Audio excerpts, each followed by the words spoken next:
बाबा, आज येताना बासुंदी घेऊन या ना. अगं, कालच आपण आईचा वाढदिवस होता म्हणून आणली होती ना. ऐकलं, गोकुळची बासुंदी पुन्हा खावीशी वाटतेय.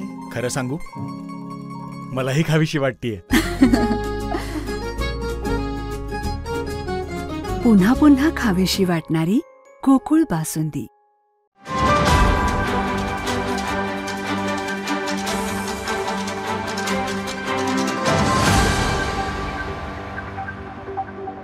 लोकांचा उत्साह प्रचंड चांगला आहे, पण जसं मी म्हटलं होतं की आपल्याला सगळ्यांना सतर्क राहायला पाहिजे. आणि तशी कागलमधून 36 नंबर 37 नंबर बूथमधून शहरामध्ये आंबेडकर नगरमधून एक गोष्टी निदर्शनात आलेल्या आहेत की त्याच्यामध्ये बोगस मतदान करायचा एक प्रयत्न चालला आहे. त्याच्यामध्ये आपल्या पोलिंग एजंट सिकंदरनी त्याच्यात आक्षेप घेतला आणि त्यानंतर पालकमंत्री महोदय असतील किंवा त्यांचे कार्यकर्ते असतील त्यांनी ती दमदाटी केली.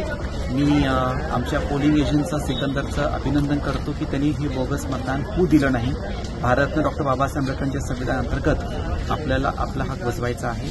त्यामुळं अशा बोगस मतदानच्या प्रक्रिया करायचा प्रयत्न झालेला आहे. मी या गोष्टींचा निषेध करतो आणि या गोष्टी मी वारंवार सांगितल्या होत्या.